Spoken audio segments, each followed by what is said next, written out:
ठरलं तर मग या मालिकेच्या पुढील काही येणाऱ्या भागांचे अपडेट जाणून घेऊया आपल्या आजच्या या व्हिडिओमध्ये। चला तर मग प्रेक्षकांनो सुरुवात करूया आजच्या व्हिडिओला। तर आपण इथे पाहणार आहोत की सायलीला आता सर्व भूतकाळ जरी आठवला असला तरी सायलीच्या आधी येऊन मधुभाऊ सर्वांना भूतकाळ सांगून टाकणार। आता नेमकं काय काय आणि कसं घडतं ह्या सर्व गोष्टींचे अपडेट आपल्या ह्या व्हिडिओमध्ये सविस्तर पाहूया। तर इकडे आता सायली जी असते ती त्या अपघाताचा प्रसंग परत घडवते आणि त्यानंतर तिला आता तो सर्व भूतकाळ आठवतो आणि सायली आता खूपच जास्त आनंदी असते। ती विचार करते की फायनली मला सर्व भूतकाळ आठवला। माझ्या लक्षात आलं आहे की मीच खरोखर खरी तन्वी आहे। मला हेही आठवतं आहे की त्या दिवशी कसं आणि काय काय घडलं होतं। सायली सगळं स्वतःच्या मनाशी बोलत असते आणि त्याचवेळी आता ब्रेक लागत नसतो त्यावेळी मग तिकडे अर्जुन मागे असतो। तो पटकन पुढे सरसावतो आणि रविराज काकांना तो सांगतो की सिनियर हँडब्रेक मार। त्याबरोबर रविराज काका हँडब्रेक मारतात। त्यानंतर सगळी जण आता सेफली गाडीतून बाहेर येतात। आता गाडीतून बाहेर आल्याच्या नंतर मग रविराज काका आणि प्रतिमा त्या सायलीची चौकशी करतात। सायली बेटा तू ठीक आहेस ना, तुला काही लागलं नाही ना, तुला काही झालं नाही आहे ना। त्यावेळी सायली रविराज काका आणि प्रतिमा त्यांना सांगते की नाही मी एकदम व्यवस्थित आहे, मला काहीही झालेलं नाही आहे आणि लागलं वगैरे तर बिलकुलच नाही आहे, तुम्ही काळजी करू नका।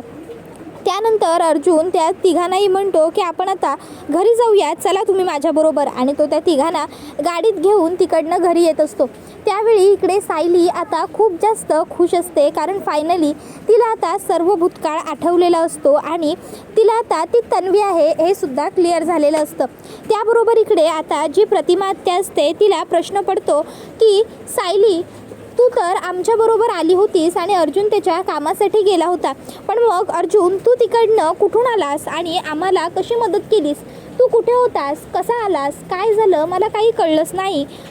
आणि सायली आणि आम्ही त्या रस्त्याला जातोय हे तरी तुला कसं समजलं काय रे? त्यावेळी अर्जुन निरुत्तर असतो। तर प्रतिमा त्या म्हणते आणि सायली तू त्याच मंदिरात जायचं असं का म्हणत होतीस? त्याच रस्त्यावरती आमचा अपघात झाला होता, तुला माहिती आहे ना।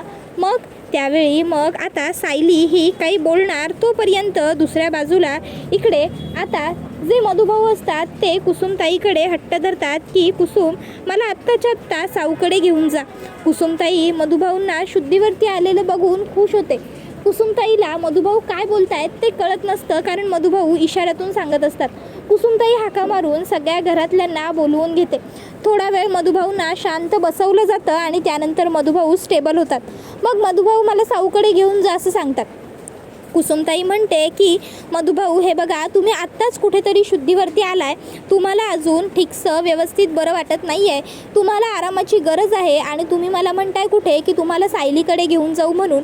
हे बघा नको, तुम्ही सध्या ना आराम करा, तुम्हाला आरामाची खूप जास्त गरज आहे। तुम्ही आत्ता जर कुठे परत गेलात ना तर उगाचच्या उगाच तुम्हाला त्रास होईल। आणि राहिला प्रश्न सायलीला भेटण्याचा तर मी एक काम करते, मी सायलीला सांगते की तुम्ही शुद्धीवर आलाय म्हणून ती जिथे आहे जशी आहे तशी धावतच ती निघून येईल तुम्हाला भेटायला, तुम्ही थांबा। मधुभाऊ हट्टच करतात की नाही मलाच भेटायला जायचं आहे साऊला। त्याबरोबर मग कुसुमताई म्हणते की अहो ती तिच्या घरी नाही तर ती त्या प्रतिमा त्यांच्या घरी आहे। रविराज मधुभाऊ म्हणतात मग तर आणखीन चांगली गोष्ट आहे, मला आत्ताच्या आत्ता तिच्याकडे घेऊन चल। तर दुसऱ्या बाजूला इकडे अर्जुन हा आता इकडे म्हणत असतो की ते ॲक्च्युली म्हणजे काय होतं ना आत्या मी सांगेन तुला सगळं सांगेन, बसा ना तुम्ही प्लीज। त्यानंतर मग आता अर्जुन म्हणतो मी आलोच हां एका मिनटात, सायली येतेस का? आणि मग तो सायलीला विचारतो सायली आता तरी तुला तुझा सर्व भूतकाळ आठवलाय ना, आता तरी आपण सिनियरला आणि प्रतिमा आत्याला सांगू शकतो ना की खरी तन्वी तूच आहेस म्हणून, कारण आता त्यांनी तुला काही प्रश्न विचारले तरी तू त्याची उत्तरं देऊ शकतेस। सायली होकारार्थी मान डोलावते आणि मग ते दोघं नवरा बायको आता प्रतिमा आत्या आणि रविराज काका ह्या दोघांनाही सत्य सांगण्यासाठी तिकडनं बाहेर येतात। पण तोपर्यंत त्या ठिकाणी मधुभाऊंची एंट्री झालेली असते। आता मधुभाऊ तिकडे आलेले असतात आणि आता मधुभाऊ जे असतात तेच प्रतिमा आत्या आणि रविराज काकांना खरं सांगत असतात। मधुभाऊ हे त्या दोघांनाही सांगतात की तुमची जी हरवलेली तन्वी आहे ती तुमच्याच घरात आहे। त्यावर हे दोघं म्हणतात की काय बोलताय तुम्ही हे मधुभाऊ? त्यावेळी मधुभाऊ सांगतात की हो, आणि ती दुसरी तिसरी कोणी नसून साऊ आहे। त्यावर हे ऐकून रविराज काका आणि प्रतिमा त्या खूप मोठ्या धक्क्यात जातात. तर मधुभाऊ म्हणतात, एवढे दिवसांपासून मला हे सत्य सगळ्या जगाला ओरडून सांगायचं होतं की माझ्या साऊचे आई बाबा सापडले, पण मला बोलताच येत नव्हतं. खरं तर मला आता जेव्हा शुद्ध आली तेव्हा सगळ्यात आधी मी इथे येऊन तुम्हाला सत्य सांगायचं हेच ठरवलं होतं आणि म्हणूनच मी इथे आलो आहे. साऊ हीच तुमची तन्वी आहे म्हणजे हे मलासुद्धा माहीत नव्हतं. त्या नागराजने मला जेव्हा ही गोष्ट कळाली होती तेव्हा माझ्या पाठीतून चाकू गुपवला आणि मला त्याने मारून टाकण्याचा प्रयत्न केला आणि म्हणून मला काही बोलता येत नव्हतं. आता हे सगळं मधुभाऊ सांगतात, सगळ्यांना सगळं सत्य समजतं. तर तोपर्यंत इकडे जो आता राकेश असतो, राकेश मनात विचार करत असतो की चला फायनली मी त्या सायलीचा खेळ खल्लास केलेला आहे. फायनली मी तिला कायमचं संपवून टाकलेलं आहे. मी सगळा विषय संपवलेला आहे. आता मला जे हवं मी तेच करणार. इतक्यात आता तो घरात येतो आणि बघतो तर काय, त्याच्यासमोर जिवंत धडखडीत उभी असलेली सायली असते. उलट तिकडे मधुभाऊसुद्धा आलेले असतात. आता इकडे राकेशला कळत नसतं की हे सगळं कसं शक्य झालं. म्हणजे मी त्या सायलीला आणि या रविराज प्रतिमाला मारण्यासाठी एवढा मोठा प्लॅन रचला, एवढा ट्रॅप केला, तरीसुद्धा हे लोक जगलेच, हे मेले कसे नाही, हा प्रश्न आता इकडे राकेशला सतवत असतो. त्याचवेळी आता त्याच्या डोक्यात आणखीन एक विचार येतो, तो म्हणजे यांना खरं तर कळलं नसेल ना की हे सगळं मी केलं आहे म्हणून. जर यांना कळलं खरं तर ही लोक माझं काय करतील, मला पुन्हा घरातनं बाहेर वगैरे काढतील का. आता विचारांनीच इकडे राकेशचं डोकं पार भांडावून गेलेलं असतं.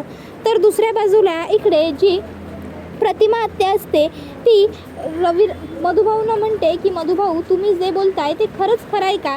तर कुसुमताईसुद्धा म्हणते की आमचे मधुभाऊ कधी खोटं बोलणं शक्यच नाही आहे. तर आता सायली आणि अर्जुनसुद्धा हो हे सगळं खरं आहे असं म्हणतात.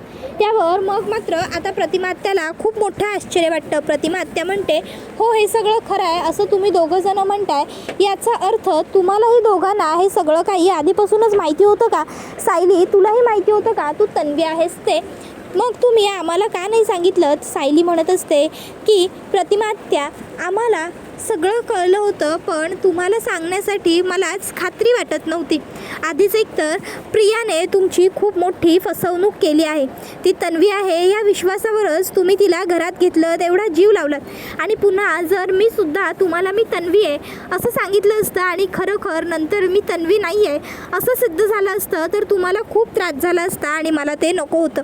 आणि त्याशिवाय नंतर जेव्हा मला खात्री पटली की हो खरी तन्वी मीच आहे तेव्हा मी DNA टेस्टसुद्धा करायला टाकलेली आहे. पण प्रतिमा आत्या जरी टेस्ट केल्या किंवा काहीही केलं आणि मी सिद्ध केलं की मी तन्वी आहे तरीसुद्धा मला काहीच भूतकाळ आठवत नव्हता आणि मला काही आठवत नसताना मी तुम्हाला माझे आई वडील म्हणून स्वीकारणं माझ्यासाठी सुद्धा खूप अवघड होतं. म्हणून खरं तर मी तुम्हाला हे सगळं सांगणं लांबणीवरती टाकलं. मला माफ करा, माझं चुकलं. खरं तर हे मला तेव्हाच म्हणत होते की आपण सगळं काही सांगून टाकूया, पण मीच यांनासुद्धा अशी अट घातली की तुम्ही सध्या कोणाला काहीही सांगायचं नाही. या सगळ्यामध्ये माझी चुकी आहे, खरंच मला माफ करा. आणि तुम्ही विचारलंत ना की मी तुम्हाला बरोबर त्याच रोडला का घेऊन जात होते. त्या रोडला कुठलंही मंदिर वगैरे काहीही नाही आहे. तर त्या रोडलाच आपल्या गाडीचा अपघात झाला होता ना, म्हणून मी तुम्हाला पुन्हा त्याच रोडला घेऊन गेले. मला डॉक्टरांनी असं सांगितलं होतं की त्या रोडला किंवा ज्या गोष्टी पूर्वी घडल्या आहेत त्या आत्ता घडवल्या तर मला भूतकाळाची पुनरावृत्ती होईल आणि म्हणूनच आम्ही भूतकाळ पुन्हा घडवण्यासाठी हे सगळं केलं. त्यावेळी आता मात्र सगळ्यांना खूप मोठा धक्का बसतो. सायली म्हणते की हे बघा प्लीज मला कळतं आहे की माझं चुकलं, मी तुमच्या सगळ्यांशी बोलायला हवं होतं, डिस्कस करायला हवं होतं, पण मी अगदी खरंच सांगते की मला खूप भीती वाटत होती आणि म्हणून मी या सर्व गोष्टी करणं टाळल्या. त्यावेळी अर्जुनसुद्धा म्हणत असतो की तिला कोणाच्याही भावना दुखवायच्या नव्हत्या, तिला कोणालाही हर्ट करायचं नव्हतं, म्हणून खरं तर माझ्या बायकोने हा मार्ग निवडला, तिने हा मार्ग शोधून काढला. पण प्लीज तुम्ही कोणीही आता तिला दोष देऊ नका, उगाच तिच्यावरती रागवू नका, कारण रागवल्याने काहीही होणार नाही आहे. प्लीज शांत राहा. त्यावेळी मग मात्र आता सगळेच जण म्हणतात की आम्ही सायलीवरती रागवू का, आम्ही तिच्यावर नाराज नाहीच आहोत, उलट आम्ही खुश आहोत खूप की आम्हाला आमची मुलगी मिळाली. त्यावर अर्जुन म्हणत असतो की तुम्हाला जेवढा आनंद झाला आहे ना त्यापेक्षा तरी दुप्पट तिप्पट 4-5 पटीने जास्त आनंद सायलीला झाला होता जेव्हा तिला कळलं होतं की ती तन्वी आहे. तुम्हाला आठवतं आहे का, सायली मधुभाऊंकडून आली होती तेव्हा ती बेशुद्ध झाली होती. त्यावेळी सायली हिला हे सत्य कळालं होतं की तीच खरी तन्वी आहे आणि म्हणूनच ती बेशुद्ध झाली होती. त्यावेळी दुसऱ्या बाजूला इकडे आता जो अश्विन असतो तो रूममध्ये एकटाच बसलेला असतो आणि तो विचार करत असतो की मी डॅडना तर अगदी ठामपणे सांगितलं आहे की मला काहीही करायचं नाही आहे किंवा मला कसलाही विचार करायचा नाही आहे, माझं त्या प्रियाशी काही घेणं देणं नाही आहे वगैरे वगैरे सो अँड सो. पण खरं तर तसं अजिबातच नाही आहे. प्रिया व्यतिरिक्त आता सध्या तरी माझ्या डोक्यात दुसरा काहीच विचार नाही आहे.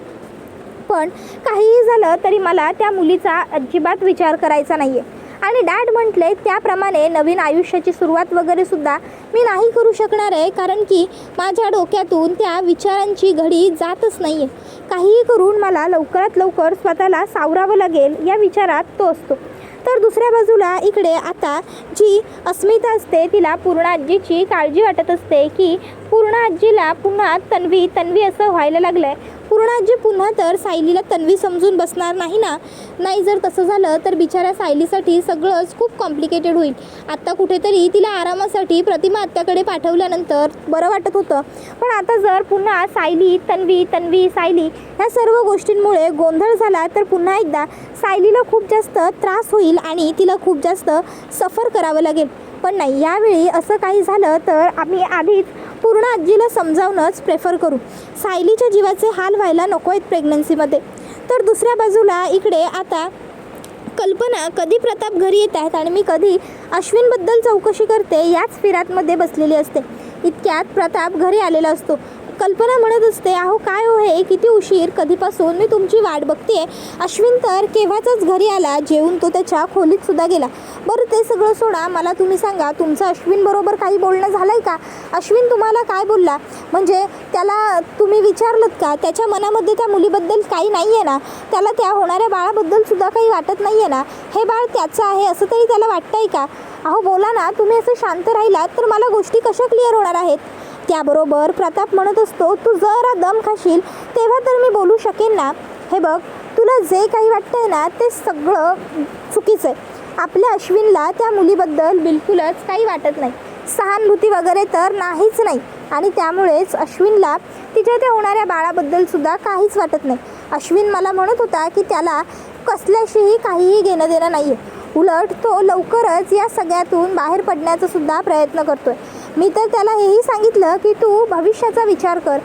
पुढे कोणीतरी तुझ्या आयुष्यातून ही पोकळी भरून काढण्यासाठी तुझ्यासोबत असेल याचा विचार कर. तर त्याचा सध्या तरी लग्नावर वगैरे विश्वास पटत नाही आहे. त्याबरोबर कल्पना म्हणत असते, अहो असं काय बोलताय तुम्ही? विश्वास पटत नाही आहे म्हणजे काय? आपल्याला काहीही करून त्याचा या सर्व गोष्टींवर पुन्हा विश्वास बसवावा लागेल. अहो आपण त्याचे आई बाबा आहोत. तो जरी सर्व गोष्टींच्या प्रवाहातून बाहेर जात असला तरीही आपल्याला त्याला प्रवाहात आणणं खूप जास्त गरजेचं आहे.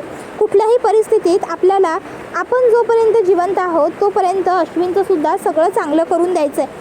अस्मिताने जरी नवरा सोडला असला तरीसुद्धा ती आता जॉब करणार आहे, कामाला लागणार आहे, स्वतःच्या पायावर उभं राहणार आहे. अर्जुनचं तर सगळं सेटल्ड आहे, बायको चांगली आहे, आता नोकरीसुद्धा चांगली आहे आणि मूलसुद्धा होणार आहे. फक्त टेन्शन उरलं आहे ते माझ्या अश्विनचं आपण लवकरात लवकर काहीतरी बघायला हवं. मला अश्विनचा सतत दुःखी चेहरा नाही बघवत.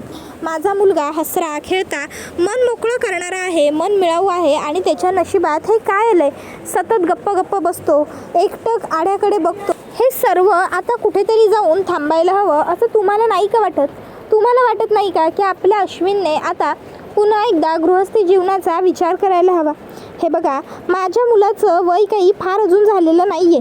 त्याच्यासमोर त्याचं अख्खं आयुष्य आहे, कळतंय ना तुम्हाला? त्यावर प्रताप म्हणत असतो की तू ज्या मुलाबद्दल बोलतेस तो मुलगा आपला आहे, त्यामुळे जितकी काळजी तुला त्याची वाटते तितकीच मलाही वाटते. पण सध्या आपण त्याच्याशी कसलाही विषय काढायला नको. मी दुपारी काढत होतो पण तो मला शांत राहायला सांगत होता. त्याच्यावरून त्याला सध्या काहीच इच्छा नाही आहे हे मला जाणवलं. आपण त्याला त्याचा थोडा वेळ देऊ, त्याला स्टेबल होऊ दे, सेफ होऊ दे, त्यानंतर मग आपण काय करायचं ते बघू. तोपर्यंत जरा शांतच राहूया आपण सुद्धा. त्याला त्याची स्पेस घेऊ दे, त्याला त्याचा वेळ मिळू देत. त्याबरोबर हा व्हिडिओ इथेच संपतो. व्हिडिओ आवडला असेल तर व्हिडिओला लाईक करा. चॅनलवर नवीन असाल तर चॅनलला सबस्क्राईब करा आणि बेल आयकॉन आठवणीने प्रेस करा, जेणेकरून तुम्हाला पुढच्या प्रत्येक व्हिडिओचं नोटिफिकेशन मिळत जाईल आणि सर्व व्हिडिओंचा आनंद हा अगदी उत्तम पद्धतीने घेता येईल. चला तर मग प्रेक्षकांनो, आजच्या पुरतं इथेच थांबूया. पुढचा व्हिडिओ येईपर्यंत टाटा, बाय बाय, धन्यवाद, take care all of you.